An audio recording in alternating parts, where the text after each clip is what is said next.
Hello and welcome to another online session. So, last week we were discussing the essay The Anxiety of Indianness by Meenakshi Mukherjee, and this video is a continuation of the same. We had already finished the first part of the essay, but I've included it in this PPT so that you get a comprehensive idea about what we had discussed, and just to make sure that you have not forgotten what we were discussing. All right. So she begins by telling us about how, this question of Indianness. Now, this is almost like a continuation from the previous essay that we discussed, the genealogies of Indian literature, of what it actually means to be Indian. Right? So here the same question comes up. What does it actually mean to be Indian, or rather, what is this Indianness? All right. And she begins by saying that no one will ever question the Indianness of a Marathi novel. No one is going to write a dissertation or do a research on the Indianness of a Marathi or a Bengali novel. But when it comes to Indian writing in English, people are always are not very comfortable with it. Why? Because English remains to be, even today, the language of the colonial rulers, and even today it is considered to be the language of power and privilege. All right. And she tells us how the Indian English writer is actually an interloper. All right, because the relationship that Indians have with an English language is quite brief. All right. And she says that even the writers in English who started writing in English, Indian writers who started writing in English, they are not, they do not have to get comfortable with this area, she says. Why? Because she gives us the example by saying that, a guest who has come to your place, and that person might be sitting with their getting very comfortable, removing their shoes and all that. Okay, but the Indian writer in English does not need to do that, because this is not their target audience. All right, they don't need to be comfortable here, because for them is what ultimately matters is being recognized in the world. All right, so the Indian audience does not matter, is what she begins by telling us. And that when the Indian writer is writing in English, the target audience is not only India but the world audience. So it's a larger target audience that they have in mind. All right, and this Indian audience is just a part of the journey.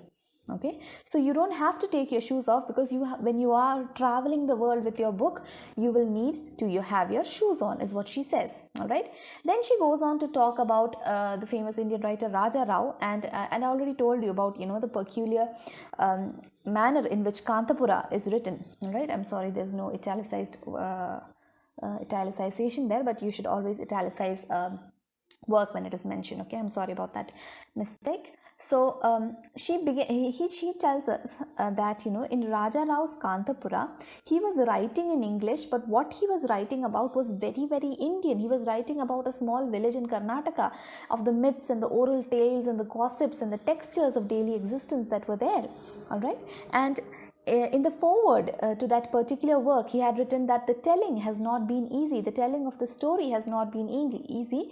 Why? Because he is writing in English. He says one has to convey in a language that is not one's own the spirit that is one's own. All right, so even though this language is not mine, the spirit that I mean to bring out through my work is my own. But I cannot use my own language. I have to use a foreigner's language for that manner, and that is a very, very difficult task. Okay, English is not an alien language, he says. Okay, it is, usually we consider English as an alien language because it is not our own. But Raja Rao says that English is not alien because it is the language which makes us our intellectual makeup. It is the language that makes up our intellectual makeup, much like Sanskrit or Persian. Okay, why all of these were administrative languages that were used by the administrators were ruling at particular points, or Sanskrit was always the language that belonged to the Brahmins. All right, so language is always an ideological position. The use of language is always an ideological position. The language that you use is obviously always related to power and privilege. All right, having said this, she goes on to say why she chose to single out Raja Rao in this introductory part. She says that he was one of the first Indian English writers who brought out this anxiety of writing an Indian novel in English. Okay, he was the first to articulate that, and that is why she chose to single him out, is what she says. Moving on to the second part. All right. she begins by saying that if she were to write a novel in Marathi, she would not be called an Indian writer in Marathi, but simply a Marathi novelist, right? Or Marathilo, Malayalatilo. If they write, a person writes a novel in any language, they will be called a Marathi author or a Malayali author or a Bengali author, all right?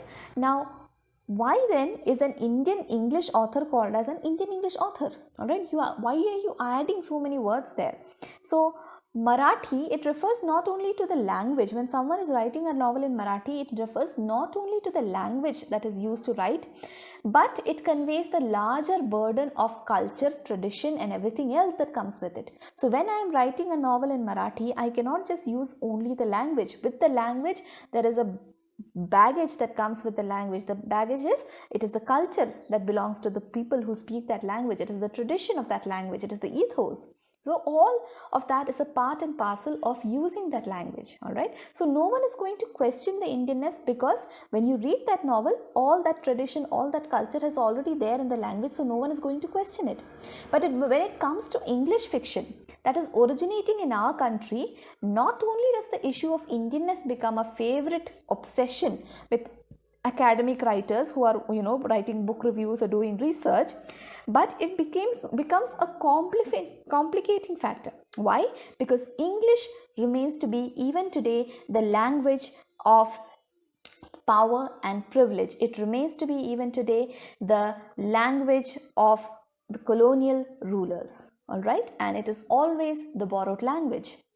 So then she goes on to say that our discourse in Indian novels in English tends to get congealed into a fairly rigid and opposed positions. All right. So when you are writing in English, already you are considered to be very, very rigid. It means that, already when I see a writing that is about an Indian place, for example, or an Indian issue that is written in English, I will already, have it in my mind that no, it is not possible for any writer to bring out the emotion of any Indian thing by using this colonizer's language. So that usage of that language itself, creates certain barriers for the work.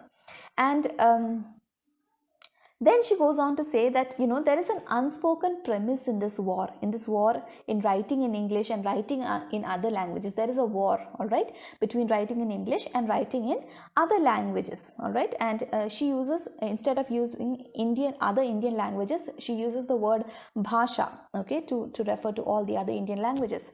So there is an ongoing war, a battle between these two terms. She says that they are anti-ethical enterprises, all right.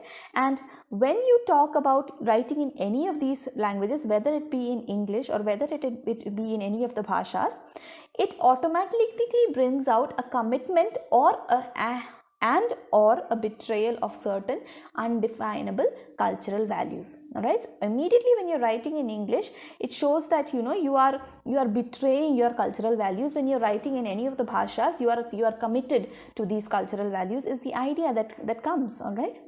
To me, she says, the issue is not moral but social. It's not about what is right or what is wrong or which language should be ideally used. It is all a social makeup, she says, okay. And it is entangled with the questions of class, with the question of regional mobility. There are many different things entangled in it, but no one is going to talk about all that. People are only seeing the superficial layer of the language used, all right. So no category in India can be neatly defined. We already discussed this in the last essay, right? We cannot clearly define any given category within India, but what we can do is comment upon the linguistic choice, and that is what happens all of the time, all right. If language is not a matter, the language is not a matter of choice, she says, okay. So what she's trying to say is that when a person is deciding to write in English, it might be because they have linguistic competence or literary competence only in that particular language. Maybe they are not very comfortable in writing in their regional languages. Why are you always questioning their integrity and questioning their want to travel the world? All right, it might be due to the reason that they are not very comfortable. They do not have competence in a particular language, all right. And it is not that suddenly one person, suppose I am a writer and I have been writing all my life Malayalam literature, okay, and suddenly one day I decide that I am going to write in English today. Why? Because if I start writing in English, my audience will be wider. People who do not know Malayalam cannot read my novels, so I'm going to write in English today. Okay, that is not a one day making decision. Okay, it is not something that happens very suddenly. It is something that automatically comes to you. The language that you choose to write in is something that automatically comes to you. So those who write in English do not do so because they have competitors only in English. Okay, so that is not a case that I did say that some people might have competence only in English. Like in my own personal case, that is what happens, right? But writers do not need to be like that. Okay, they might be speaking a different language at home, they might be comfortable with other languages, but the language that they choose to write in, okay, it's not dependent on any of these factors. Contrary to popular belief, not all of them achieve fame abroad. So it does not mean that when I start writing in English, immediately I'm going to become famous all over the world. That does not happen. Many Indian writers who are writing in English get no fame abroad. All right, not all of them achieve fame abroad, and most are read fewer, have fewer audiences than a bhasha novel. So it does not mean that just because I'm writing in English, my audience will be automatically larger. People who are writing in different bhashas have a larger audience in many cases. It may be more useful for us to understand the circumstances that lead to the loss of mother tongue than to charge these writers for capitalizing on their loss. Okay, so what we need to look at is not why they use English language, but we have to look at the circumstances which led to the loss of mother tongue. Okay, so that is what we need to see. If anyone has a choice, it is the occasional bhasha writer, never the one who is writing in English. So if any person who has a choice of choosing the language that they write in is not the Indian English writer, but it is actually the bhasha writer who can choose. All right. So she's giving the examples of bhasha writers like Agyeya, Buddhadev Bose, Mardekar, Krishna Baldev, Ved, Anandamurti, Gauri Deshpande, etc. etc. Okay, she's giving many examples and telling us that they might have chosen, they are bhasha writers, but they could have chosen to write in English as well. And if they did really write in English instead of the bhashas that they use, would their position be any different? Is something that is a hypothetical question, because who is going to answer that? All right, we don't know for sure. But the question more pertinent to ask here is that whether their children, they are the first generation bhasha writers, whether their children would opt to write in their mother tongue. Okay, so would the first generation of writers is there who are proud of their country, who are proud of their language, but would their children have the same kind of pride in that particular language? Would they opt to write in their mother tongues? And if not, if they do not choose to write in their mother tongues, what pressures them to choose otherwise? All right, so that is what we need to ask and answer. What has changed in the last decade or two? Okay, why are we talking about the children? Why? Because there have been a lot of major changes that have happened in the world around. All right, even people belonging to my generation and your generation, and even totally globally, English is becoming much more important in our schools, in our colleges. Now English is given most importance rather than any other regional language. Okay, and usually regional language is even studied for a very short period of time in educational institutions. So it shows how the hegemonic power of English has grown, and that is the change that has happened in the past decades or two. All right, and probably that is why the children are choosing to write in English instead of their bhashas. So what Meenakshi Mukherjee attempts in this paper is to analyze the cultural implications of the Indian English novel. All right, so what